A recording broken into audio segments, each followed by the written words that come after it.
महिन्याला तब्बल 1,00,000 रुपये पगाराची नोकरी, इंजिनिअरिंगचं शिक्षण, मुंबईसारख्या शहरात चांगलं आयुष्य सुरू होतं. मात्र आयुष्यात आलेल्या एकटेपणामुळे या तरुणानं अचानक घर सोडलं आणि तो कुठं गेला याचा 4 वर्ष कुटुंबालाही पत्ता लागला नाही. नागपूरचा 37 वर्षीय राष्ट्रपाल मनोहर चहांदे अखेर केरळच्या कोचीमध्ये सापडला. राष्ट्रपाल काही काळापूर्वी कोचीतील मलाउकुडू बेटावर राहत होता. त्याची परिस्थिती अत्यंत बिकट झाली होती. अंगावर विस्कटलेले कपडे, राहण्यासाठी ठराविक जागा नाही आणि खाण्यासाठीही दुसऱ्यांच्या मदतीवर अवलंबून राहावे लागत होतं. पाणी पिण्यासाठी तो दिवसातून काही वेळा जवळच्या पोलीस ठाण्यात येत असे. त्यामुळे पोलिसांची त्याच्याशी हळूहळू ओळख झाली. सुरुवातीला पोलिसांनी त्याच्याशी संवाद साधण्याचा प्रयत्न केला, मात्र त्याला आपल्या आयुष्याबद्दल फारसं काहीच माहिती नव्हतं. तरीही पोलिसांनी त्याच्याशी बोलणं सुरू ठेवलं. हळूहळू राष्ट्रपाल पोलिसांशी मोकळेपणानं बोलू लागला. त्याला वैद्यकीय तपासणीसाठी मानसोपचार तज्ज्ञांकडेही नेण्यात आलं. नैराश्यामुळे त्याच्या स्मरणशक्तीवर परिणाम झाल्याचं समोर आलं. पोलिसांशी संवाद वाढल्यानंतर राष्ट्रपालनं आपल्या भूतकाळातील काही गोष्टी सांगायला सुरुवात केली.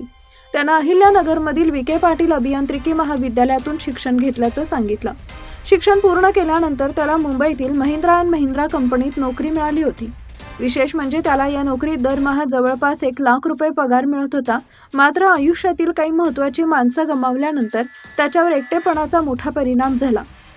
आई वडिलांचं निधन झालं होतं आणि 3 बहिणींची लग्नही झाली होती.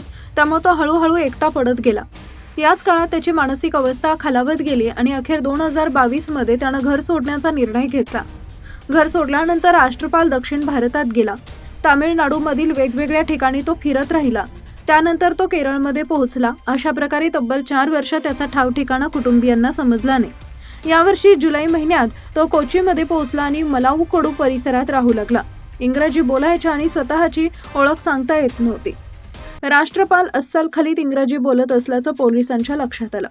पोलीस ठाण्यातील कर्मचारी दररोज त्याच्याशी संवाद साधत होते. हळूहळू त्याचा आत्मविश्वास वाढत गेला आणि तो पोलिसांशी आपल्या आयुष्याबद्दल बोलू लागला. त्यानं अहिल्यानगरमधील महाविद्यालयाचं नाव सांगितलं. त्यानंतर पोलिसांनी या माहितीच्या आधारे त्याचा शोध घेण्यास सुरुवात केली. महाविद्यालयाशी संपर्क साधून त्याचा फोटो दाखवण्यात आला. तिथून मिळालेल्या माहितीतून पोलिसांना त्याच्या एका नातेवाईकाचा संपर्क क्रमांक मिळाला आणि याच एका संपर्कामुळे 4 वर्षापासून बेपत्ता असलेल्या राष्ट्रपालच्या कुटुंबाचा शोध लागला.